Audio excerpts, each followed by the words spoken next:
everyone, my name is Anand Saxena and welcome back to your channel Aggregate Economic Solution। आज हम video number 24 start करेंगे। Video number 24 में chapter number 9 macro economics problem of deficient demand and excess demand के बारे में हम discussion करेंगे। आपने हमारी पिछली वीडियोस को बहुत पसंद किया, उसके लिए आपका बहुत बहुत धन्यवाद। इसी तरह आप हमारे साथ जुड़े रहिए, हमारे चैनल को सब्सक्राइब करें, कमेंट करें और शेयर करें। Thank you so much. तो आइए स्टार्ट करते हैं बिना टाइम वेस्ट करे chapter number 9 problem of deficient demand and excess demand.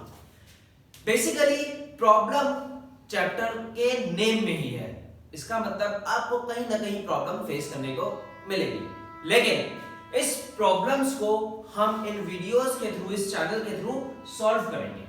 तो आइए स्टार्ट करते हैं problem of deficient demand and excess demand. सबसे पहले deficient demand and excess demand का मतलब क्या होता है, ये आपने पढ़ा भी है और इसको समझा भी है। अब थोड़ा सा और डिटेल में हम इसको समझते हैं, प्रॉब्लम ऑफ डेफिशिएंट डिमांड और एक्सेस डिमांड का मतलब क्या होता है। तो आइए सबसे पहले हम डिस्कस करते हैं डेफिशिएंट डिमांड। डेफिशिएंट डिमांड का मतलब क्या हो रहा है? डेफिशिएंट का मतलब क्या होता है? कमी। डेफिशिएंट का मतलब होता है कम होना। इस केस में आपकी डिमांड क्या हो रही है? डिमांड मतलब कम हो रही है। अगर इसको हम एडी और एएस के सेंस में देखें, जो हमने लास्ट चैप्टर में पढ़ा था, इसका मतलब AS is greater than AD, मतलब सप्लाई तो ज्यादा है, डिमांड कम है। तो एक सिचुएशन जो डेफिशिएंट डिमांड की है हमने समझ ली बहुत सिंपल सी लैंग्वेज में।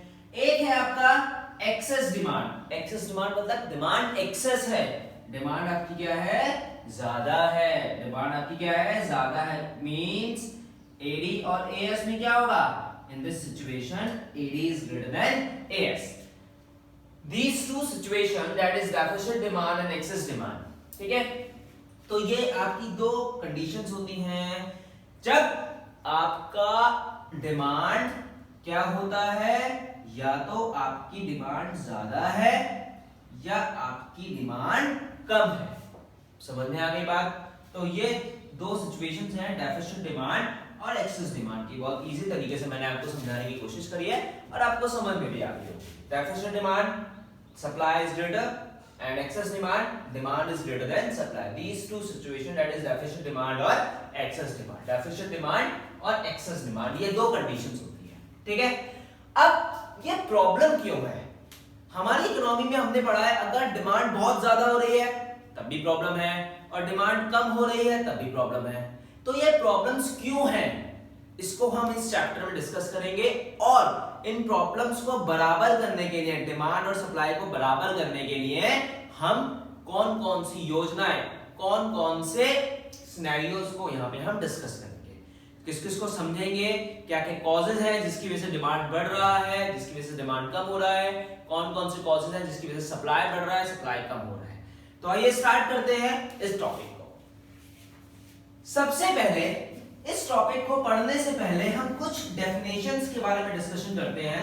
डेफिनेशंस हैं आपकी full employment equilibrium, under employment equilibrium, voluntary unemployment और इनवॉलंटरी अनएम्प्लॉयमेंट, और भी बहुत सारे डेफिनेशंस हैं, उसको भी हम डिस्कस करते हैं। लेकिन सबसे पहले जो आजकल की हमारी इकोनॉमी की समस्या है, दैट इज अनएम्प्लॉयमेंट, मतलब बेरोजगारी। बेरोजगारी, अब बेरोजगारी मतलब बहुत समस्या है, क्योंकि हमारी इकोनॉमी में अनएम्प्लॉयमेंट क्या हो रहा है? बढ़ रहा है। हमारी इकोनॉमी में अनएम्प्लॉयमेंट बढ़ रहा है। इसका रीजन, करंट सिनेरियो की हम बात करें, जैसा पिछला साल और इस साल हमारा जा रहा है, जो अनएम्प्लॉयमेंट के केसेस हमारे इकोनॉमी में बढ़े हैं, उसका मेन रीजन जो हम कहते हैं दैट इज कोविड-19, जिसकी वजह से जो हमारा अनएम्प्लॉयमेंट रेट है वो थोड़ा सा इंक्रीज हुआ है। क्यों? अनएम्प्लॉयमेंट रेट इंक्रीज होने की रीजन सबसे बड़ा क्या है पता है आपको? कि हमारी इकोनॉमी में जो डिमांड है गुड्स एंड सर्विसेज की, वो क्या हो गई है? कम हो गई है। क्योंकि demand and goods and services कम हो गए, जिसकी वजह से क्या हुआ? जिसकी वजह से प्रोडक्शन भी क्या करना पड़ा? हमें कम करना पड़ा। जब प्रोडक्शन कम हो रहा है तो ऑब्वियसली अनएम्प्लॉयमेंट रेट तो आपका इंक्रीज होना ही होना है। आजकल लोग डिमांड कम कर रहे हैं, और सेविंग्स ज्यादा कर रहे हैं क्योंकि उनको लग रहा है अभी फ्यूचर में अनसर्टेनिटी ज्यादा है, बनी हुई है, पता नहीं कि कब कौन सी प्रॉब्लम्स हमें फेस करने को मिल जाए, इसलिए लोग मार्केट में एक्सपेंडिचर्स इस समय कम कर रहे हैं और सेविंग क्या कर रहे हैं, ज्यादा कर रहे हैं। समझ में आई बात? चलो, तो ये अनएम्प्लॉयमेंट हमें समझ में आ गया। रीजन ये मैंने करंट बताया, और भी बहुत सारे रीजंस हैं अनएम्प्लॉयमेंट के। कोविड-19 तो एक आजकल जो पिछले साल और अब चल रहा है, और भी बहुत सारे रीजंस हैं जो अनएम्प्लॉयमेंट के पीछे होते हैं। डिमांड कम होगी तो प्रोडक्शन कम होगा, प्रोडक्शन कम होगी तो लोगों की इनकम्स भी क्या हो जाएंगी, कम हो जाएंगी। जब लोगों की इनकम कम हो गई तो फिर से डिमांड आपका क्या हो जाएगा, कम हो जाएगा। हर चीज इकोनॉमिक्स में, हर चीज एक दूसरे से लिंक होती है, ये बात हमें पता है, और इकोनॉमिक्स हमारी अजम्पशन बेसिस पे काम करती है।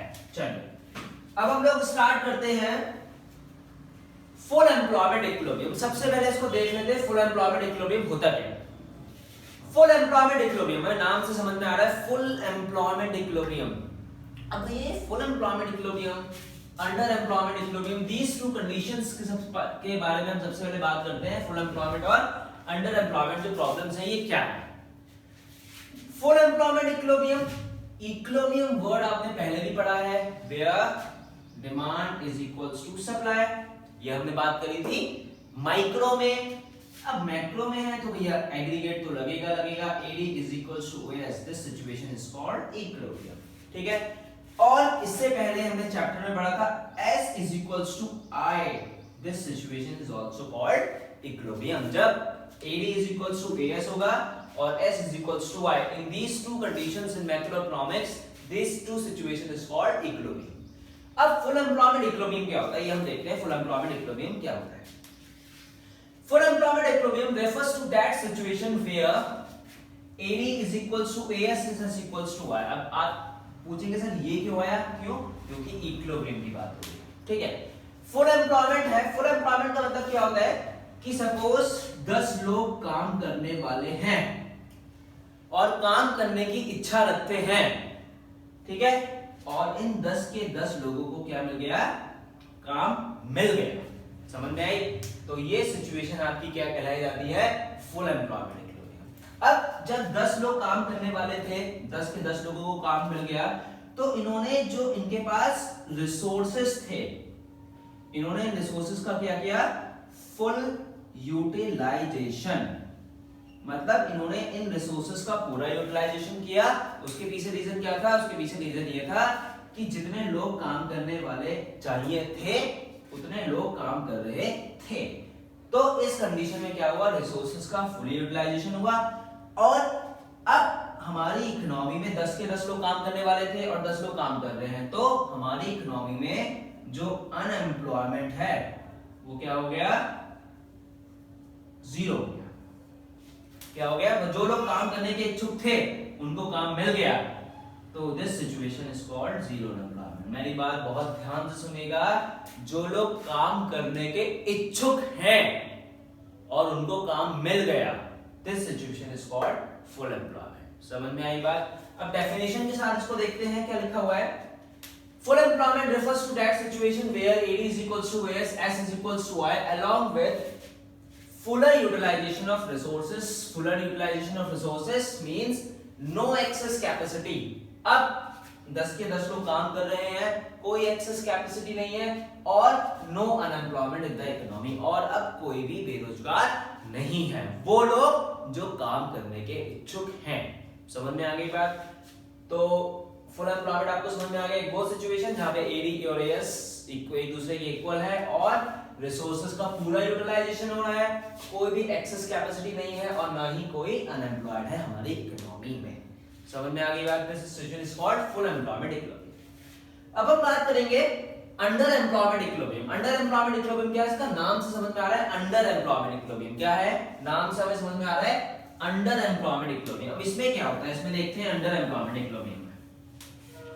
अंडर एम्प्लॉयमेंट इक्विलिब्रियम, इक्विलिब्रियम है तो AD is equals to AS, तो फिर से वही वाली कंडीशन आपको मिलेगी, लेकिन हमें जरूरत थी 10 लोगों की, लेकिन काम करने केवल 7 लोग आए, तो 3 लोगों का जो रॉ मटेरियल्स था वो क्या हुआ, वो यूटिलाइज नहीं हो पा रहा है क्योंकि 3 लोग काम करने वाले क्या हैं, कम हैं। समझ में आई बात? तो इस केस में रिसोर्सेस आप फुल यूटिलाइज कर सकते हो? नहीं कर सकते। मशीन भी है, रॉ मटेरियल भी है, लेकिन लोग काम करने वाले नहीं हैं। समझ में आ गई बात? This situation is called under utilisation of resources, मतलब रिसोर्सेज का पूरा तरह से यूटिलाइजेशन नहीं हो रहा है।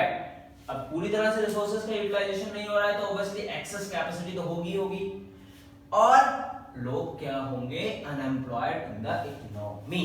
समझ में आ गई बात? अब जो ये 3 लोग हैं जो काम नहीं कर रहे हैं, इसके पीछे रीजंस कुछ भी हो सकता है। या तो जितना पैसा उन्हें मिल रहा है वो उतने पैसे में काम करने को तैयार नहीं है, या कोई और वजह हो सकती है। समझ में आई बात? तो ये होता है under utilisation of resources. Full utilisation और अंडर यूटिलाइजेशन आपको पता लग गया। फुल यूटिलाइजेशन का मतलब है कि जो 10 के 10 लोग हैं काम कर रहे हैं, हमने एग्जांपल लिया है 10 लोग, जो फुल है जो 10 लोग हैं 10 के 10 लोग काम कर रहे हैं, और अंडर में जो आपके 10 लोगों की काम करने की जगह है लेकिन 7 लोग काम कर रहे हैं। समझ में आ गई बात? तो यहाँ पे अनएम्प्लॉयमेंट क्या हो गया, 0, क्योंकि 10 के 10 लोग काम कर रहे हैं। यहाँ पे जो अनएम्प्लॉयमेंट है वो क्या हो गया, 3। और यहाँ पे रिसोर्सेस का हम फुल यूटिलाइजेशन कर रहे हैं और यहाँ पे हम रिसोर्सेस का अंडर यूटिलाइजेशन कर रहे हैं। ठीक है, तो ये आपका फुल और अंडर यूटिलाइजेशन की डेफिनेशन मैंने आपको बहुत डिटेल में यहाँ पे समझा। समझ में आ गई बात? तो ये हमने 2 चीजें पढ़ ली, क्या, एक तो फुल एम्प्लॉयमेंट इक्विलिब्रियम और आपका अंडर एम्प्लॉयमेंट इक्विलिब्रियम। ठीक है, अब हम बात करेंगे वॉलंटरी और इनवॉलंटरी अनएम्प्लॉयमेंट। अब वॉलंटरी और इनवॉलंटरी अनएम्प्लॉयमेंट होता क्या है? देखिए मैं आपको एक चीज बता देता हूं यहाँ पे कि जो अनएम्प्लॉयमेंट होता है ना, वो कुछ तो गवर्नमेंट की वजह से होता है और कुछ हम लोगों की वजह से होता है। हम लोगों की वजह से कैसे होता है? हमारी इकोनॉमी में सपोज 125 करोड़ की जनसंख्या है, मैं एग्जांपल आपको बता रहा हूं और हम डिटेल में इसको समझेंगे। तो 125 करोड़ में से क्या सारे के सारे लोग काम करेंगे? भाई सब लोग काम करेंगे तभी तो फुल एम्प्लॉयमेंट इक्विलिब्रियम माना जाएगा, लेकिन ऐसा नहीं होता है। बहुत सारे लोग ऐसे होते हैं जो काम करना ही नहीं चाहते हैं। समझ में आई बात? तो वो किस श्रेणी में आ जाते हैं? वो अनएम्प्लॉयमेंट की श्रेणी में आ जाते हैं। मतलब वो खुद काम करना नहीं चाह रहे हैं तब अनएम्प्लॉयमेंट है। अगर गवर्नमेंट एम्प्लॉयमेंट को नहीं बढ़ा रही है तब भी वो अनएम्प्लॉयड है। समझ में आई बात या नहीं आई? और डिटेल में चलो उसको देखते हैं। अब हम बात करेंगे वॉलंटरी अनएम्प्लॉयमेंट क्या होता है। Voluntary unemployment refers to situation in which a worker is not willing to work at the existing or current rate of wage। इसका मतलब क्या है? Voluntary unemployment refers to the situation in which a worker is not willing to work at the existing wages rate। एक ABC नाम के भैया थे, ठीक है, उन्होंने कहा कि अगर मुझे 800 रुपए प्रतिदिन पर डे के हिसाब से पैसा मिलेगा मैं तभी काम करूंगा, अन्यथा मैं काम नहीं करूंगा। This situation is called voluntary unemployment. समझ में आ गई? मतलब काम है, एम्प्लॉयमेंट जो है, एम्प्लॉयमेंट तो है, इकोनॉमी में बरकरार है, लेकिन एबीसी जो भैया है इनकी इच्छा है कि अगर 800 रुपए से कम मुझे मिलेगा तो मैं काम नहीं करूंगा। इनकी शर्त है मुझे इतने रुपए मिलेंगे तभी मैं काम करूंगा। ठीक है, मतलब इन्हें सपोज कोई 700 रुपए दे रहा है तो कह रहे हैं मैं 700 रुपए में काम नहीं करूंगा। ठीक है, करंट वेजेस रेट 700 रुपए चल रहा है तो ये कह रहे हैं कि मैं 700 रुपए में काम नहीं करूंगा, मुझे कम से कम इतना पैसा मिलना चाहिए। तो ये खुद से क्या हो गए? अनएम्प्लॉयमेंट। समझ में आई बात? काम है लेकिन जितना पैसा ये चाह रहे हैं उतने पैसे में मार्केट में काम नहीं मिल पा रहा है। समझ में आई बात? This situation is called voluntary unemployment. Refers to the situation in which a worker is not willing to work at the current rate of wages. समझ में आई बात? This situation is called voluntary unemployment. अब हम बात करेंगे involuntary unemployment. Involuntary unemployment क्या होता है भैया देख लेते हैं। Involuntary unemployment refers to situation in which a worker is willing to work, वो काम करना चाहता है at current rate of wages, कम पैसे में भी या जितना पैसा उन्हें मिल रहा है, but does not get work। पहले तो ABC कह रहे थे कि हम भैया 700 रुपए पर डे के हिसाब से काम नहीं करेंगे। अब क्या हुआ, अब इन्होंने कहा कि हम काम करना चाहते हैं लेकिन willing to work at the current rate of wages, अब ये 700 में काम करने को तैयार हो गए but does not get work। अब इन ABC को काम नहीं मिल रहा है। This situation is called involuntary unemployment। समझ में आई बात? Full employment, under employment, voluntary unemployment और इनवॉलंटरी अनएम्प्लॉयमेंट। तो ये 4 डेफिनेशंस हैं जो हमें भी याद करनी है। और भी डेफिनेशंस हैं, अभी हम डिस्कस करते हैं। पीछे कुछ डेफिनेशंस डिस्कस करी, आपका full employment, under employment, voluntary और इनवॉलंटरी अनएम्प्लॉयमेंट। अब जो हम डिस्कस करने जा रहे हैं, अगर आप इकोनॉमिक्स के स्टूडेंट हैं तो आपको ये बहुत अच्छे से समझना है। अगर आप इकोनॉमिक्स के स्टूडेंट नहीं भी हैं और आप इस वीडियो को देख रहे हैं तो ये वीडियो आपके लिए बहुत इंपॉर्टेंट है। तो चलिए स्टार्ट करते हैं। जो टॉपिक अब हम पढ़ने जा रहे हैं ये टॉपिक बहुत इंपॉर्टेंट है, फिर से मैं रिपीट कर रहा हूं। तो देखते हैं क्या है। Situation of full employment does not mean a situation of zero employment. Situation of full employment does not mean a situation of zero employment. कुछ मतलब समझ में आया? नहीं आया? तो देखते हैं। Situation of full employment does not mean a situation of zero employment. इसका मतलब क्या है? Situation of full employment, suppose 100 लोग काम करने वाले हैं। Situation of full employment does not mean a situation of zero employment. क्या किसी इकोनॉमी में 100 के 100 लोग काम कर रहे होंगे? सपोज हमारी पॉपुलेशन 1.35 करोड़ है, ठीक है? तो 101 इतनी जनसंख्या में क्या सभी लोग काम करने वाले होंगे? बताइए, यस और नो? नो। अगर आपसे कोई ये बोले कि फुल एम्प्लॉयमेंट हमारी इकोनॉमी में है, मतलब सब लोग काम कर रहे हैं, अब हमारी इकोनॉमी में कोई भी बेरोजगार नहीं है, इसका मतलब वो आपसे झूठ बोल रहा है। क्योंकि ऐसा कभी भी नहीं हो सकता कि जितनी पॉपुलेशन हो वो सब के सब लोग काम करें। समझ में आई बात? उसके पीछे भी बहुत सारे रीजंस होते हैं। कभी कभी कोई कंपनी में डिक्लाइन आ गया, किसी कंपनी का प्रोडक्शन कम हो गया, किसी की मशीन खराब हो गई, किसी का कुछ हो गया, किसी का कुछ हो गया, कोई एक जगह से दूसरी जगह माइग्रेट कर गया, तो उस बीच में तो वो अनएम्प्लॉयमेंट होगा, वो आदमी बेरोजगार होगा। तो उस बीच में भी अगर इंसान के पास काम नहीं है तो वो क्या कहलाएगा?